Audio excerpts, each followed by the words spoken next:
discuss what? Now, instantaneous velocity of horizontal projectile. Instantaneous velocity.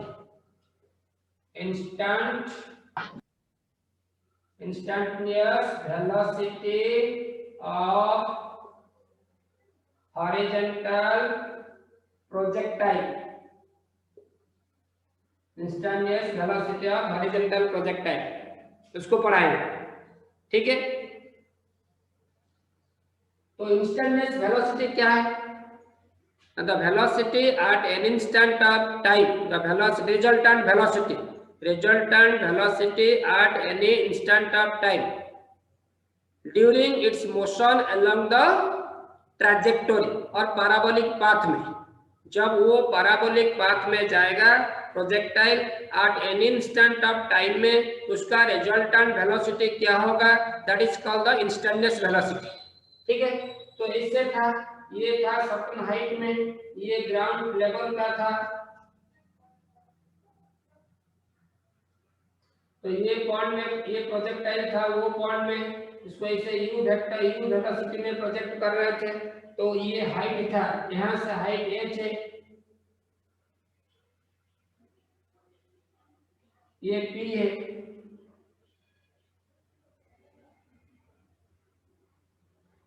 Horizontal distance r है, ठीक है।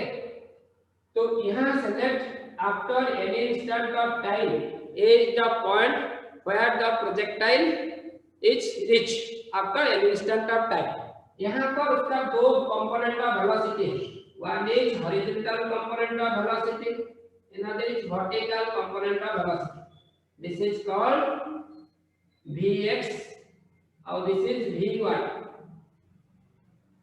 ये AB में एक्ट कर रहा है, ये AC में एक्ट कर रहा है। दोनों का रिजल्टेंट कैसे निकालेंगे? तो रिजल्टेंट को निकालने के लिए हम लोग का पास दो मेथड था, एक ट्रायंगल्स लॉ है, पैरेललोग्राम लॉ है। तो इसमें पैरेललोग्राम बना दिया, ये पैरेललोग्राम हो गया, इसको डायगोनल को कनेक्ट करने से ये हो गया D, that is called the V vector, resultant vector. वो जितना एंगल कर रहा है वो that is called the beta.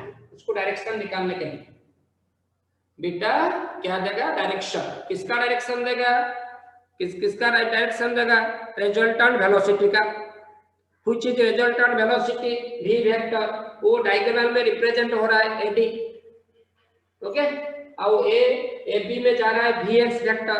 vx vector is the horizontal component of v vector. vx vector is the horizontal component of v vector. तो vx vector क्या है?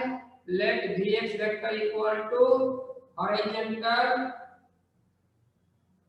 component of v vector, ठीक है। Since horizontal component of velocity is uniform, since it is uniform, तो क्या होगा ना, vx का मैग्नीट्यूड इक्वल टू u का साथ सेम हो जाएगा, vx is equal to u, क्योंकि ये कांस्टेंट है, हमेशा u होगा। तो एंड vy क्या है ना, vy is the vertical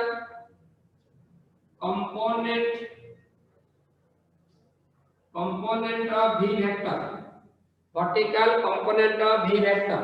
Since it is non-uniform variable, since it is non-uniform variable लेने से क्या होगा? Since it is non-uniform variable, तो क्या होगा? उसका इनिशियल वेलोसिटी, वर्टिकल वेलोसिटी क्या था? इनिशियली इसका वेलोसिटी यहाँ पर 0 है, इनिशियल वर्टिकल वेलोसिटी 0 है, इनिशियल वर्टिकल वेलोसिटी 0 है, ओके। तो इसका final velocity v equal to vy हो गया, नीचे जा रहा है a इक्वल टू g, और टाइम यहाँ पर t है, time is equal to t। तो कौन सा इक्वेशन अप्लाई करेंगे ना, v equal to u plus at, v equal to u plus at equation apply करेंगे। अप्लाइंग इक्वेशन कौन सा ना, v equal to u plus at, ठीक है। तो इसमें v का value final velocity v y हो गया, u 0 है, a g है, t, तो that means vy equal to gt हो गया। इसमें दो कंपोनेंट है इंस्टेंटेनियस वेलोसिटी का, What are two component? Now Vx acting along a B, another is Vy vertical component acting along SC. तो ये Vx यूनिफॉर्म है, यूनिफॉर्म होने से उसका वैल्यू हमेशा e का साथ इनिशियल वेलोसिटी ऑफ प्रोजेक्शन का साथ सेम होगा. But vertical component of velocity is non uniform means variable. क्या है ना, वेरिएबल है, चेंजेबल है, इसलिए उसको निकालने के लिए इसे इक्वेशन यूज किए. इनिशियली वर्टिकल वेलोसिटी u 0 है क्योंकि ये हॉरिजॉन्टली थ्रो हो रहा है, इसे थ्रो हो रहा है, उसका पास इनिशियल वर्टिकल वेलोसिटी नहीं था, तो इनिशियली उसका बाद इंक्रीज करेगा ना स्पेस में. तो v vy में आफ्टर t सेकंड में उसका वर्टिकल वेलोसिटी vy है. अब ये डाउनवर्ड जा रहा है, a g है और टाइम t है. इसको यहाँ पर o से a तक रीच करने के लिए प्रोजेक्टर को आने के लिए t सेकंड ले रहा है, तो टाइम हो गया t. तो यहाँ पर u v a t है जो इक्वेशन तीनों इक्वेशन था मोशन में. v e plus at ac ut plus half at square, v square minus c square is equal to s. सो ये फर्स्ट इक्वेशन को अप्लाई करें. ओके, तो ये जो vx और vy दोनों का बीच में ये परपेंडिकुलर है 90 degree. both are perpendicular to each other. Since vx vector perpendicular to vy vector, since vx vector perpendicular to vy vector, vx vector perpendicular to vy vector, तो दो वेक्टर परपेंडिकुलर होने से तो क्या होगा ना, उनका resultant a square plus b square का रूट होगा. So resultant vector resultant velocity का mod magnitude of resultant velocity is equal to किसका साथ सेम है ना, vx square plus vy square का रूट होगा. vx square plus vy square का रूट होगा. vx का वैल्यू क्या है u square plus g square t square का रूट होगा. ये इक्वेशन नंबर ये हो गया तुम्हारा 1. दैट मींस यहां पर जो भी दो उधर कंटिन्यू करो, नहीं तो ये इक्वेशन 1 हो गया. तो ये इक्वेशन 1 में क्या मिलता है ना, resultant velocity at any instant of time. If initial velocity of projection is known to you, u is known to you, after 3 seconds what will be the velocity of the projectile, the velocity of the body when it is projected horizontally. तभी ये formula use करना है. तो v is equal to the mod of v vector equal to square plus g square t square का root over हो गया. Okay, since it is a vector having two parts, इसका पास दो पार्ट है, एक है मैग्नीट्यूड दूसरा है direction. Vector having two parts magnitude and direction. One is magnitude other is direction. तो इसको डायरेक्शन को निकालने के लिए तो डायरेक्शन को निकालेंगे. तो डायरेक्शन को निकालने के लिए क्या होगा ना, ये beta equal to angle between किसका एंगल है, angle between vx vector and v vector resultant velocity and horizontal component का साथ एंगल है. तो ये जो राइट एंगल ट्रायंगल है इन ट्रायंगल ABD, यहां पर ABD ये राइट एंगल ट्रायंगल है. ये राइट एंगल ट्रायंगल में क्या निकालेंगे ना, tan beta is equal to p by b BD by AB. तो BD कोण किसका साथ सेम हो गया, वो पैरेलल है, AC का साथ सेम हो जाएगा AC by AB. तो that is equal to VY by VX. तो VY का वैल्यू क्या निकाले थे GT, तो VY is equal to GT by E. So beta is equal to tan inverse of GT by E.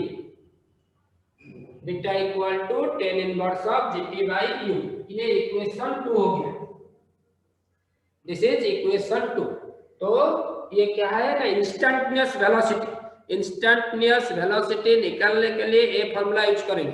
कौन सा projectile में, हॉरिजॉन्टल प्रोजेक्टाइल. हॉरिजॉन्टल प्रोजेक्टाइल क्या है ना, when a body is projected horizontally from a certain height से ये body projected होगा, horizontally projected होगा, तभी तो ये हो जाएगा हॉरिजॉन्टल प्रोजेक्टाइल. तो ये स्पेस में दो कंपोनेंट हो जाएगा, हॉरिजॉन्टल कंपोनेंट वर्टिकल कंपोनेंट.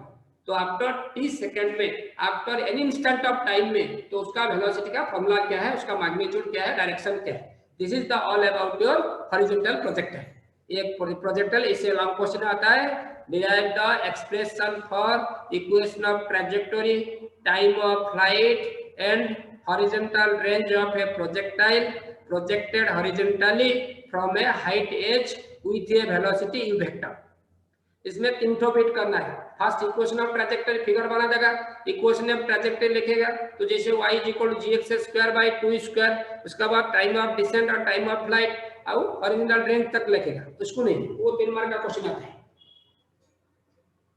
ठीक है, तो अभी क्या करेंगे, ये जो पढ़ाया हॉरिजॉन्टल प्रोजेक्टाइल, ये हॉरिजॉन्टल प्रोजेक्टाइल में कुछ न्यूमेरिकल कर देंगे।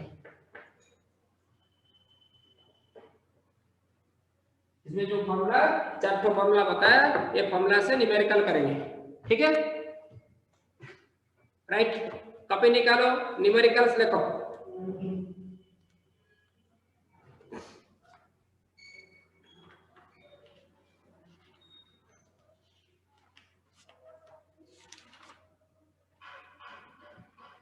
Right, question number 1, question number 1, an aeroplane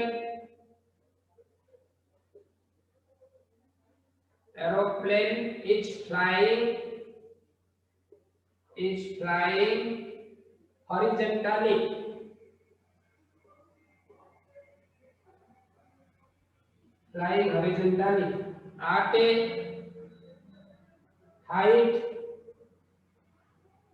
at a height of 490 meter with a velocity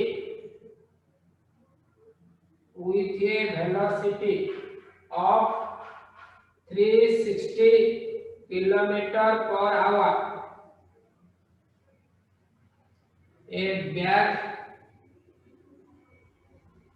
containing ration is to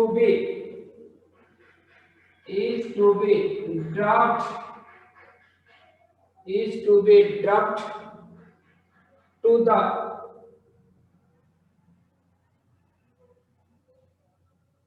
soldier on the ground.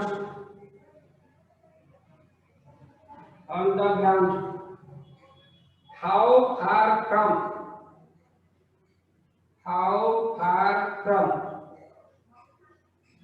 them should the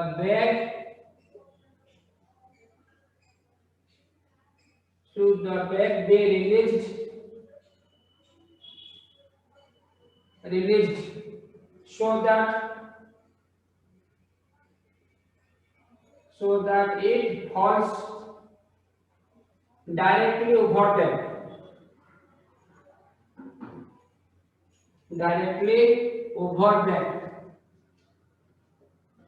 Falls directly over them. ठीक है, ये question में कैसे solve करेंगे, ये horizontal projectile है, height दिया है h = 490 मीटर, u दिया है u = 360 किलोमीटर पर आवर। तो यहाँ पर मीटर है, तो मीटर होने से kilometre per hour must be converted into kilometre पर सेकंड। तो कैसे कन्वर्ट करेंगे, 360 × 5/18, 18 2 4 20 हो गया, 100 मीटर पर सेकंड हो गया। वेलोसिटी इज 100 मीटर पर सेकंड और g का वैल्यू कुछ नहीं दिया, मींस 9.8 मीटर पर सेकंड स्क्वायर। तो हम लोग क्या निकाल रहे हैं क्वेश्चन में, रेंज निकाल रहा है, हॉरिजॉन्टल रेंज। तो r का फॉर्मूला क्या था, r = u√2h/g। ठीक है, तो u यहाँ पर 100 हो गया, √2h, h का प्लेस में 490 by g 9.8, 2 × 490 by 90, 10। इसको 49 10 में कैंसिल कर देंगे, 10 में, तो ये हो गया 49 2 4 98 और 2 2 कैंसिल हो गया, तो ये हो गया 100, ये √100, तो 100 × 10, √100 is 10, that is equal to 1000 metre. और equal to 1 kilometre. The range is 1 kilometre. एक क्वेश्चन में रेंज निकालने के लिए बोला था। तो रेंज हो गया, क्या हो गया, 1000 किलोमीटर। समझ में आया? तो ये इतना हाइट में था, इसमें 3 2 जा रहा था 360 किलोमीटर पर आवर। उसको एक बैक प्रेशर जो है तो उसको ड्रॉप किया, नीचे सोल्जर है, तो कहां से कितना दूर से सोल्जर खड़ा होने से उसका पास जस्ट अबव तो गिर जाएगा। तो दैट मींस रेंज निकालने के लिए बोला था। ओके, नेक्स्ट क्वेश्चन, ये क्वेश्चन नंबर 1 कंप्लीट हो गया। अभी क्वेश्चन नंबर 2, क्वेश्चन नंबर 2 में two tall buildings,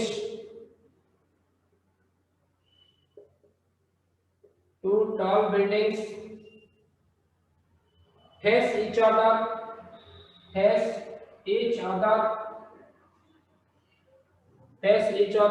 and are at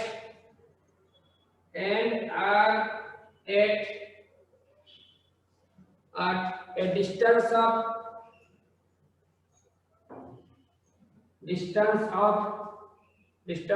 180 meter, 180 meter from each other, दोनों का बीच में डिस्टेंस है 180 metre. Okay, what velocity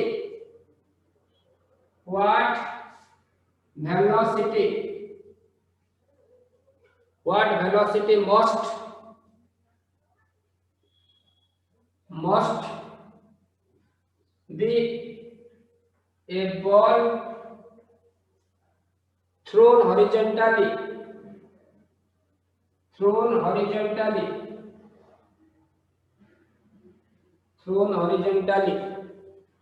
from a window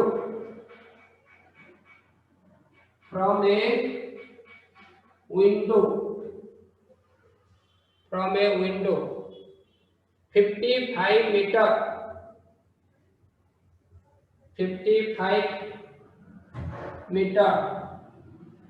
above the ground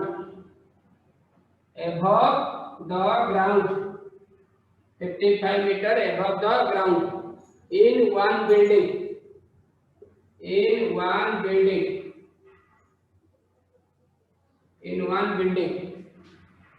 so that it enters a window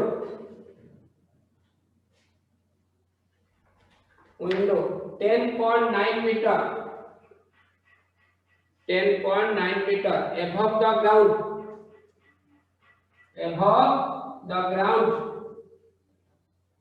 above the ground in the second building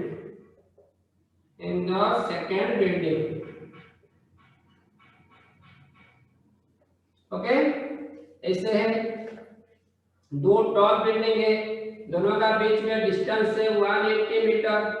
तो यहाँ पर एक window है, तो उसका ग्राउंड से उसका हाइट है 55 मीटर।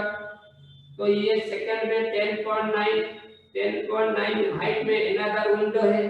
ठीक है, तो इसे हॉरिजॉन्टल प्रोजेक्ट करने से कौन सा वेलोसिटी में यहाँ पर गिर जाएगा, एंटर कर जाएगा। इसे ये हॉरिजॉन्टल प्रोजेक्टाइल बन गया।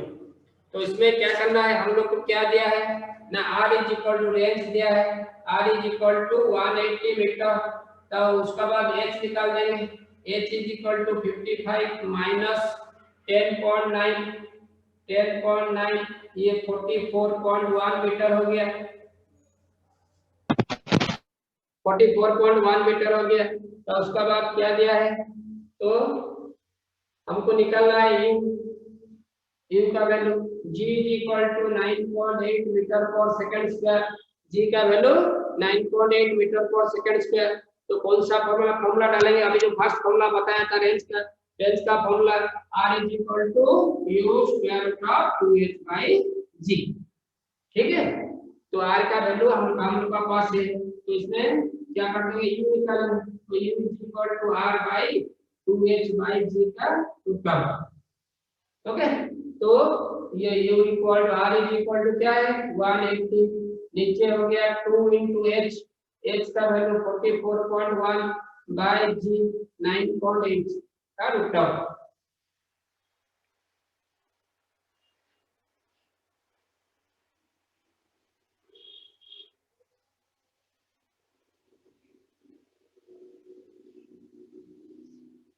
तो इसको कैंसिल करने से हम लोग को क्या मिलेगा, x को कैंसिल कर देने से ये हो जाएगा, टोटल मल्टीप्लाई करने से ये 2 कैंसिल करने से 4.9 और 4.9 में इसको कैंसिल करने से ये हो जाएगा 9, तो 180 बाई 9 का रूट ओवर हो गया 3, सो ये हो गया 360 मीटर पर second, u is equal to 60 metre पर सेकंड।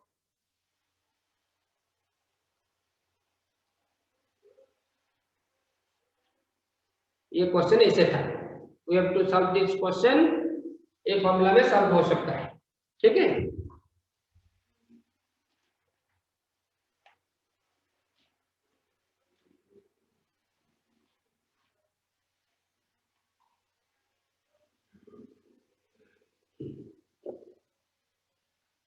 ओके, नेक्स्ट ये क्वेश्चन सॉल्व हो गया, इसमें 60 मीटर पर सेकंड आएगा velocity.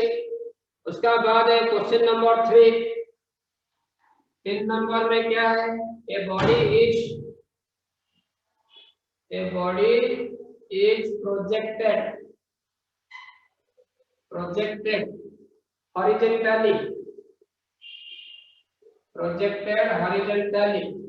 projected horizontally from a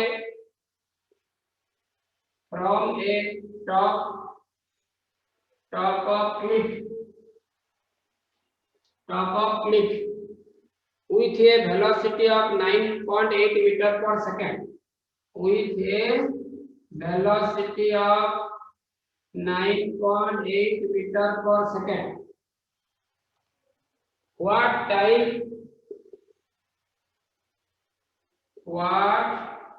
time elapsed SE before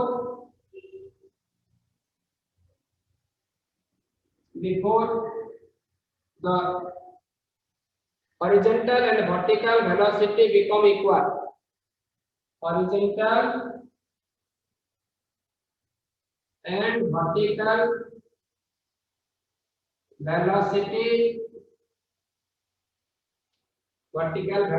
become equal, ठीक है।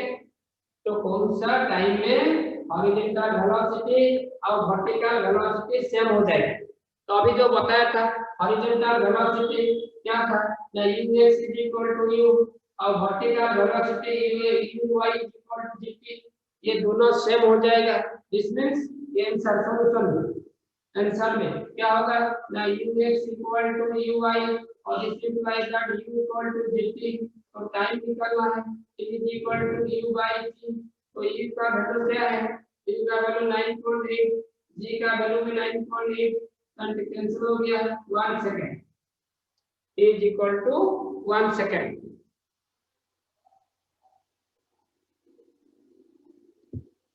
ओके, ये कंप्लीट हो गया ये क्वेश्चन। 1 मार्क का क्वेश्चन आता है, ऑप्शन वाला क्वेश्चन आता है, एक 1 मार्क का question.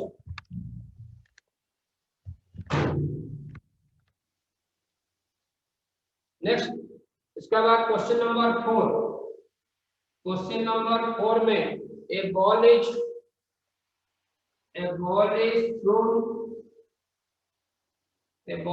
thrown horizontally, a ball is thrown horizontally from the top of a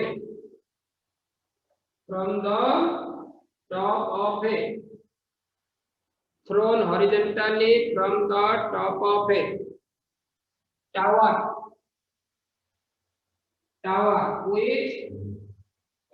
with a speed of 50 meter per second, with a speed of 50 meter per second. find the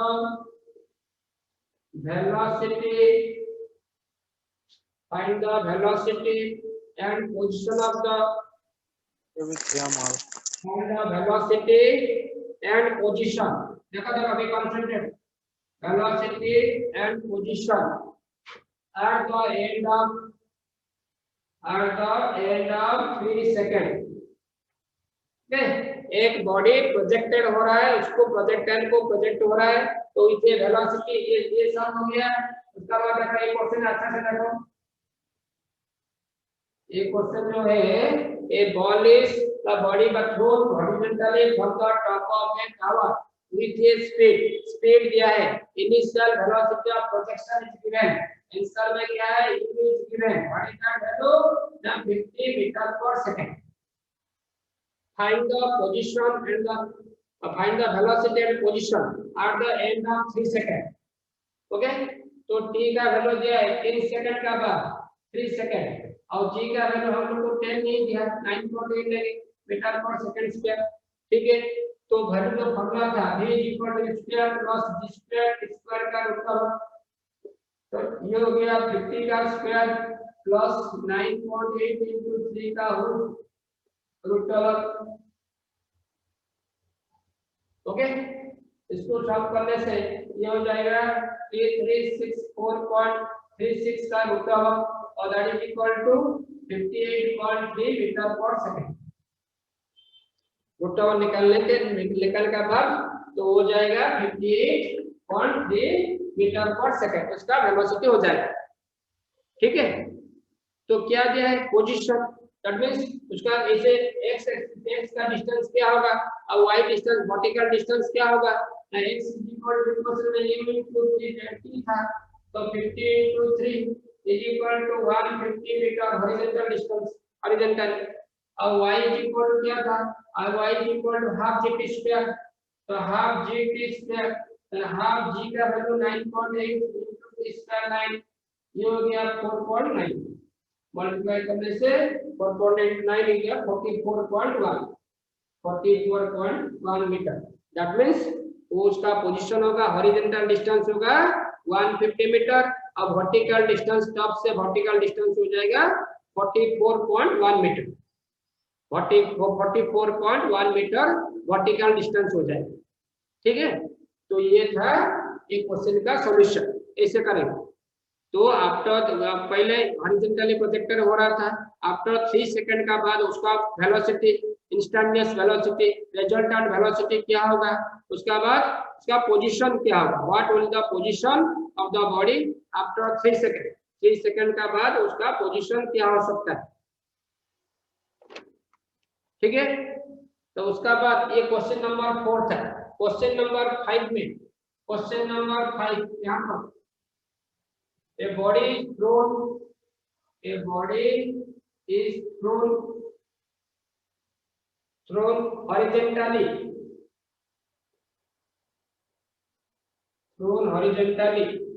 from the top of a tower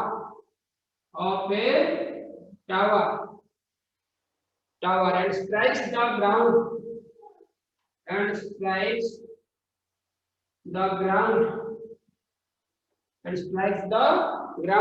in 3 seconds.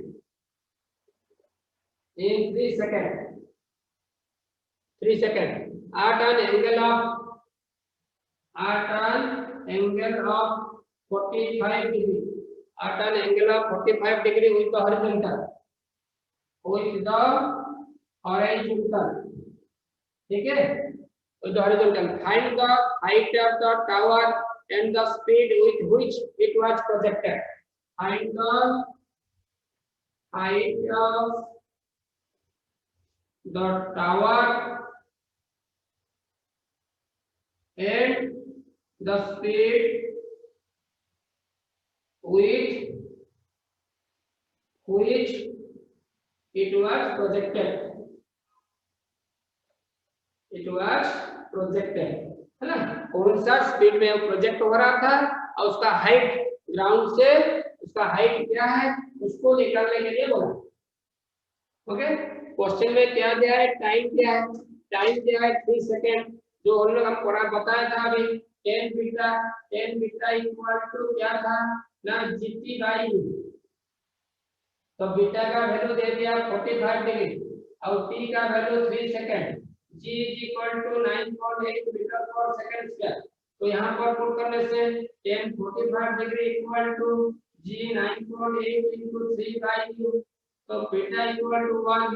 तो ये 9.8 से 3 multiply करने से क्या हो गया, 29.4। तो 29.4 by u और this is u equal to 29.4 metre पर सेकंड। ये फर्स्ट बिट हो गई। उसके बाद क्या है, हाइट निकालने के लिए क्या करेंगे हम लोग को, ये जो फॉर्मूला था t is equal to square root of 2h by g, t is equal to square root of 2h by g। तो इसमें क्या कर देंगे, तो स्क्वायरिंग कर देंगे बोथ साइड, तो t स्क्वायर equal to 2h by g हो गया और h is equal to t square into g by 2। Okay, उसका वैल्यू पुट कर देंगे, तो क्या निकलना हाइट का, तो ये हो गया 3 का स्क्वायर 9, ये 9.8 बाई 2, उसको सॉल्व करने से ये हो जाएगा 44.1 मीटर।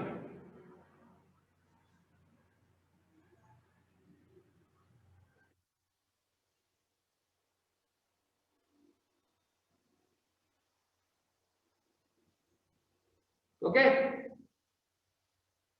नेक्स्ट क्लास में हम लोग पढ़ेंगे, नेक्स्ट क्लास में क्या पढ़ना है ना, oblique projectile. What is oblique projectile, उसका equation of trajectory, time of flight, maximum height, horizontal range, तो कौन सा एंगल में वो मैक्सिमम रेंज कवर करेगा, ये सब चीज पढ़ेंगे नेक्स्ट क्लास में। ठीक है।